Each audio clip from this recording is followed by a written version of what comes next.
I am here with the best cyclist in the world, Demi Vollering. Thank you so much for inviting me to your childhood home. I just want to preface this with, I don't know how I got here.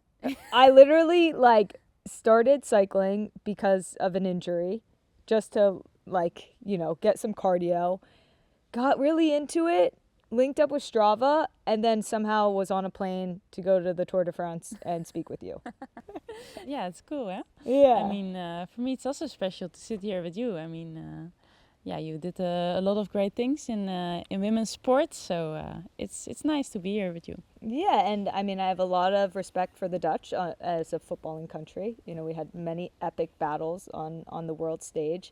But I am new to the world of cycling. Yeah. So part of this is, I think, one, just celebrating your greatness.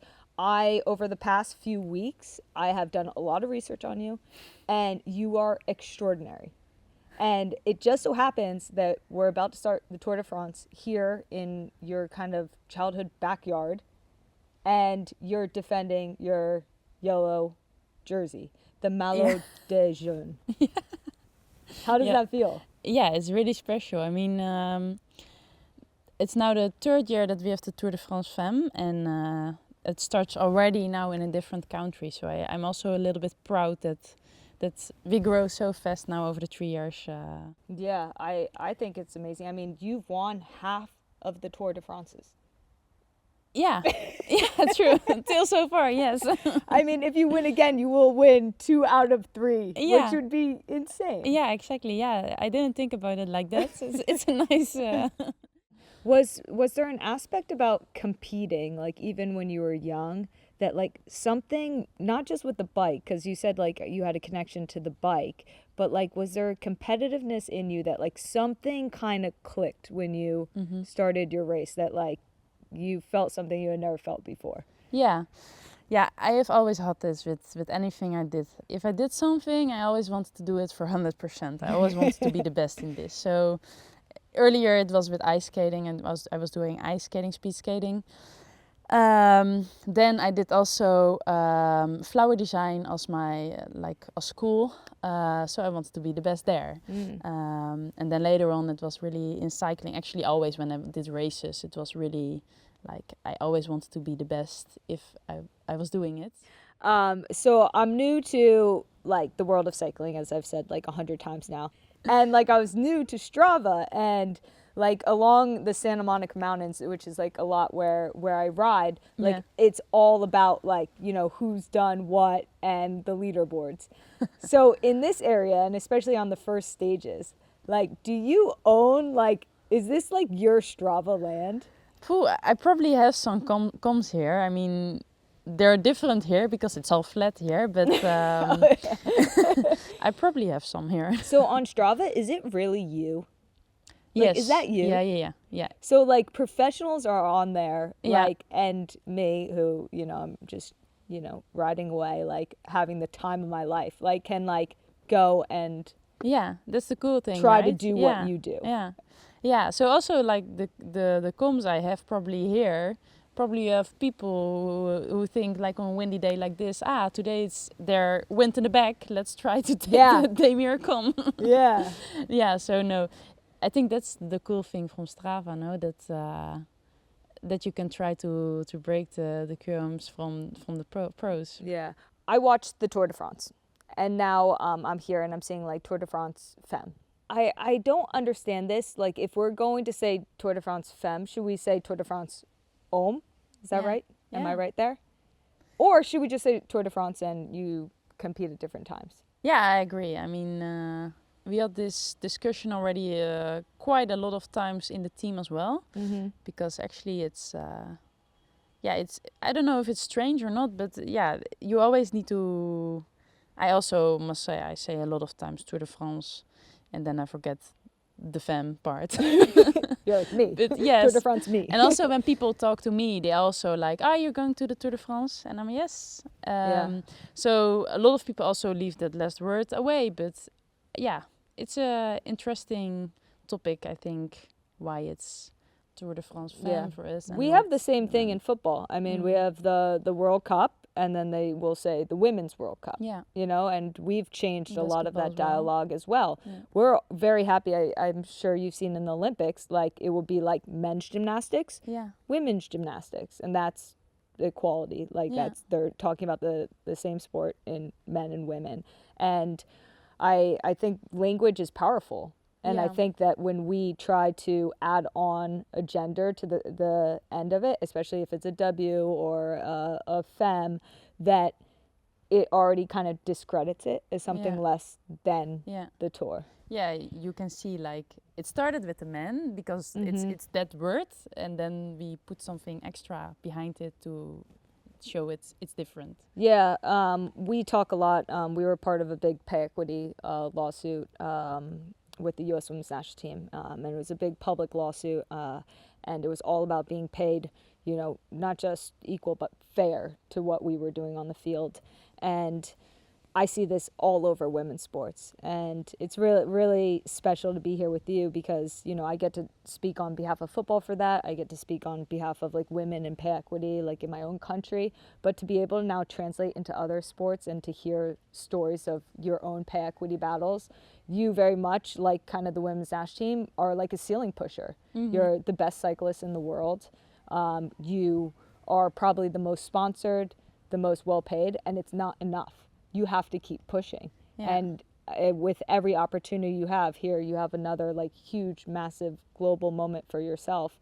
Like, and it's kind of hard sometimes to be the one that is pushing forward when we all know that kind of the bottom, like in order for the bottom Yeah. to rise, the top has to continue to push. Exactly. Is that a responsibility that you think about? Yeah, for sure. And also, like, yeah, this spring the news came out that I was offered 1 million. And I actually was so surprised how big this got in the news. Like, if it's true or not, doesn't mean anything. But it was so big news, and so many people had an opinion about it. Yeah. It's way too much, or like also a lot of people were like, finally. And but then if I hear like the men's get 7 million, I'm like, it's not even close. Yeah, You know, like, not even so close. Why got this news so big? And then in the beginning I found it really difficult because it was about me, you know. And later on I realized, okay, maybe it's kind of special, and it was also kind of honor for me. Yeah, absolutely. And I think like everyone should be cheering you on in that way as well. It's obviously goes hand in hand with the winning, you know, the success on the course and your success off it is hand in hand. I want to talk about that as like kind of a collective fight too, because for us, you know, by us pushing the ceiling, we actually, even your own federation, other federations started saying like, look what they're getting paid, we should be getting paid fairly as well. Yeah. And there was this huge fight about it. It was very collective, and I think we can do that upon like all women's sports. One thing that is still very different is the overall prize money. Yeah. For the men, it's what, $1 million for the men, 1.5. I actually don't dare to say, but it's 2.5 for the men. It's a lot more. It's I think 4 times as much. I think for the women, it's like $250,000. Yeah. I think to myself, I watch you cycle, and I can't even fathom you all not getting paid the same. Yeah. Like and for me, the discrepancy, the problem is if we don't achieve equality now, what happens is by the time you get to the same amount as the men, they're already 10 times further than you. And that's why I think for prize pool money, like if you're going to say that you have a women's tour and a men's tour and you're going to put it under the same umbrella as the Tour de France, you better just equal the prize money before both. Yeah. Because what you're essentially saying is that the women deserve less than the men. Yeah. And I don't think it has anything to do, because people will say it's all about revenue. Well, Yeah. you're never going to close the pay gap if you're No. going to depend on all about revenue. No, and it's a difficult discussion because our races are not the same length. Yeah. The men race way longer. They have 3 weeks tour. We have only 1 week. So this is a difficult discussion, but we can at least try to But do you close think- the gap do you a think bit if- more. But do you think if you had the same exact race, you would get the same? Do you No, think that's no, the no, no. difference? No, I don't then- think it is. So yeah, I feel like it's exactly. not a fair. No, exactly. And Yeah. and also you could make a rule that it needs to be like 1/3 of the men, or I don't know, Yeah. like, you know, you can make something up that it's already coming closer to the men. There's going on a lot of research these days about like the men and the women's sports. And you see that a lot of people really like to watch also the women's races or women's sports in general, and that people find it more inspiring to watch the women. So I think also, like, as a brand, you also want to be like connected to women's, no? Because that's Yeah. you want to inspire people. That's the whole thing where it's Yeah. about in this world, I believe. So yeah, for me it's that's something really cool to hear. But then also I believe that at least we need to close somewhere those gaps. Like there was no. I say this all the time. There was no women professional cyclists when you were growing up, right? No, yeah, It wasn't I a knew thing? about a few riders in Holland, like Marianne Vos and Leontien van Moorsel. So in Holland we had quite some riders who were big, but they won also like almost everything. Yeah. So it was almost, they couldn't do, like they could not say not say nothing about them in the newspaper. So Yeah. there was something in the newspaper, but I couldn't watch them. Yeah. So I didn't like believe I could also be professional, Yeah. although I wanted to, but I didn't knew it was really possible because I had no idea. But and then the same thing later on was also like when I was finally professional, you always still I get the question like a few weeks ago I was at an altitude camp, and then there was this guy, he saw me, he was going down, I was going up, so he turned around, he come next to me and he say, are you the Tour de France winner? I say, yes. Are you professional? I say, yeah. Yeah. So it's funny to see that people still Yep. don't believe we are professional. Yeah. They don't equate you at the same level Yeah. as a professional. And then, yeah, the Tour de France Femmes was really like something what needed to happen for us, because always I got the question, are you doing the Tour de France? And then always I needed to say, nah, we don't have one. Yeah. But now you can. finally Now we you can have, say you so do. yeah. There's an epic climb at the end of this tour. I think it's the Alpe d'Huez. Alpe d'Huez. Talk to me about what that will be like at the end of this tour. I hope it will be really, really special. I mean, I hope so many people will come there to watch us racing up there. Yeah. Will be very special. Also on top you have like this sign with all the winners That's so cool. from the Tour de France races. And actually, I believe Leontien van Moorsel also won there, but her name is not on there. So there will be a women's winner there. Yeah. So I hope they also put it on there finally, because it's only men's there. So it's about time. We're not going to get the money. At least we can get the freaking sign. Yeah, exactly. So it's about time that the women's name is coming up there. Yeah. Take me through like kind of the stage progression in your mind, like how you see like the tour. Like if you were prophesying, like you're wearing the yellow jersey at the end on the top of the mountain, like take me through like what that will look like for you. The whole tour. Yeah. Ooh, I'm not gonna say it exactly because then everybody knows. But no, yeah, it starts of course here in Holland. It's flat, so my focus will be there to be safe, to save some energy as much as possible, but mostly be safe. So on the front, trying to help our sprinter Lorena Wiebes where I can, and then we go towards Limburg. It's also a very nice stage, and then later on towards the mountains. So, and there of course is really my focus. So So is that like a 4th stage win? that would be nice. No, But yeah. your team's like well positioned to be fighting for everything. Yes, we are ready to fight for everything. So that's the nice thing. I also really like that because now on the flat races we also have like a goal with Lorena. Yeah. And that's nice. Better than that you just ride to survive, you know? Yeah.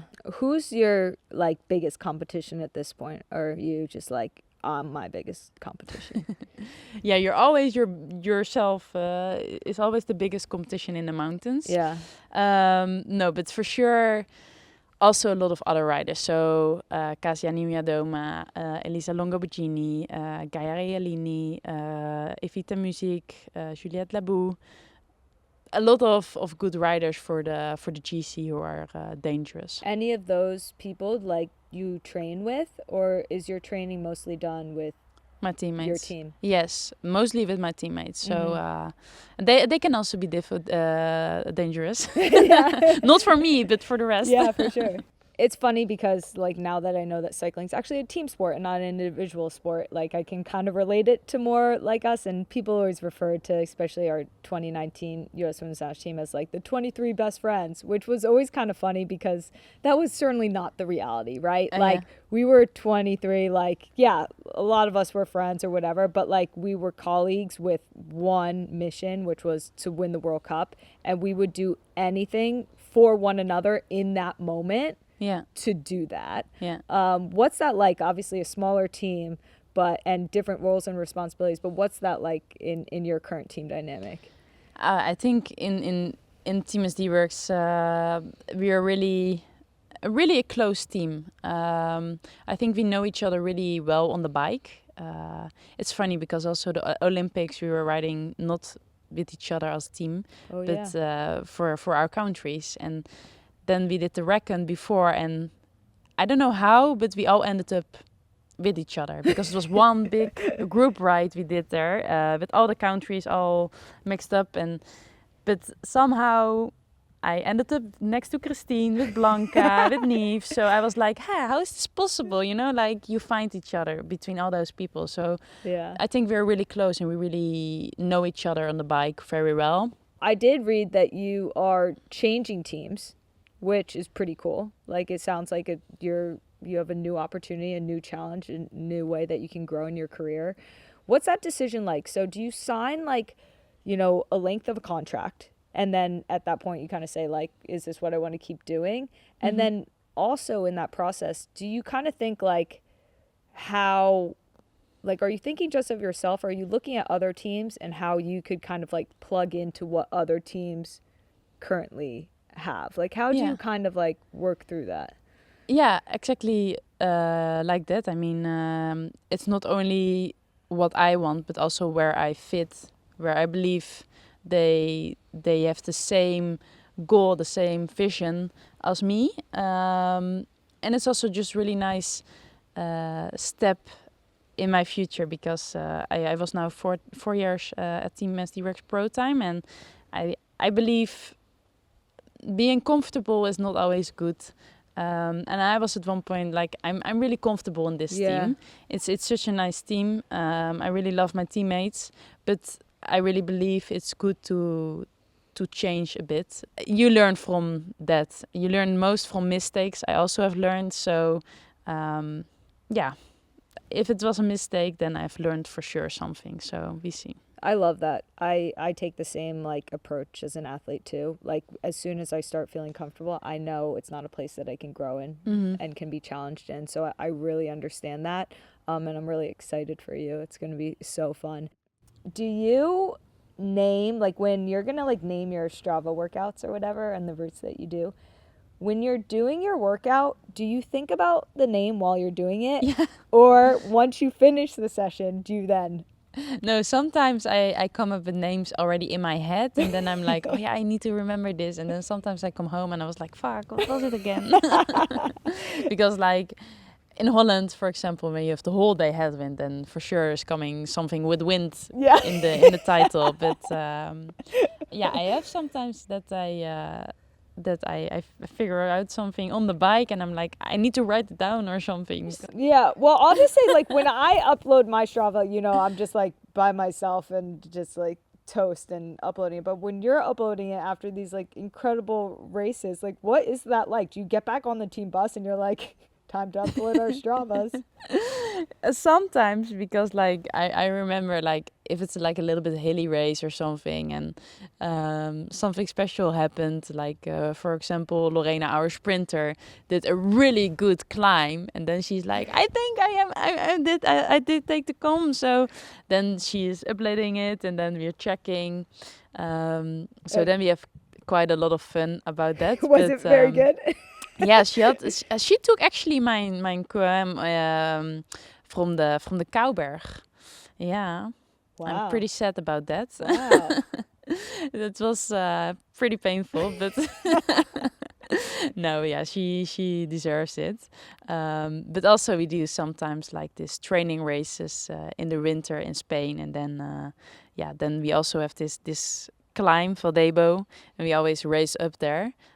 It's in teams though, so till halfway you need to stay together with your one teammate. You make couples, and then the second part of the climb you can do by yourself. But then it's always a battle to go for the QM there.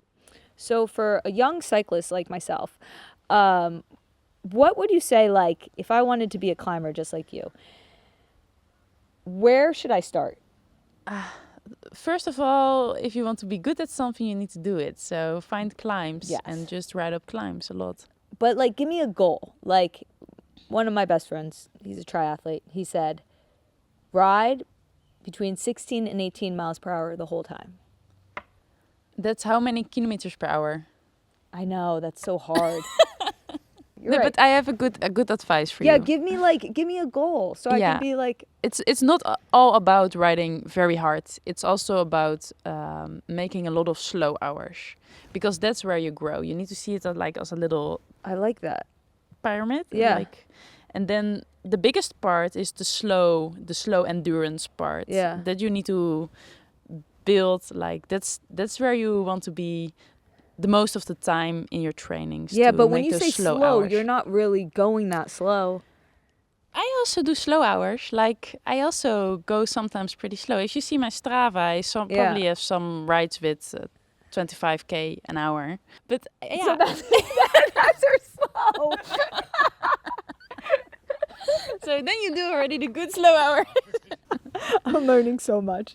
This is actually the only reason I came, was just to learn. Tobin, what's your favorite Strava segment? Okay, so where I live, I have like a crash course. So we have the Santa Monica Mountains, and there's really cool. I was given a gravel bike, which is really fun. Nice. And we have these really fun fire trails. There's one Sullivan's, which is, just like a straight climb to the top, which I really enjoy. And then on the road, we have Mandeville, which is... It's been a little bit of a battle, because my friend, the one that said that I had to ride between 16 and 18, which he's not my coach anymore, you are. Basically, he said in order to be super legit, you'd have to do Mandeville in under 20. Okay. And currently, I'm at 22:10. And that's like a lot more. Yeah, but try to pick a day with I the know. back. You would get the QOM like no problem. Actually, you should do that. And then I'll give you a kudos. I'm not sure who is having it there. Is it also a pro rider? I'll have to show. Yeah, there's a lot of people that come around. And then I'm not sure And they if I just can steal get it. the segments. No, you would crush. Actually, I should ride behind your wheel up for like 2 seconds. It's like a nice, right when we start. It's a nice climb. If it's like around 20 minutes, it's nice effort. Any chance they put Olympic course over that climb in 4 years? I hope so. That would be cool. I know. I want to bring back the Tour of California or whatever it is. Oh yeah. Yeah. I'm waving the cycling flag for all of America. I just want to put it out there because I think it's so cool. I have so much like admiration and respect for what you do just in my short time of doing it. Like, you all are such incredible athletes and you're so dedicated, and I just want everyone to just know you all and love you for the craft that you've like, that you just are so awesome at. Thank you. Yeah, I mean, I would like to have also more races in America. I mean, I did once a crit race there, and it was really cool. It's like so different as we are used to in Europe. They make it so big. Yeah. And I really liked it. Well, thank you so much. This has been a blast. Thank you.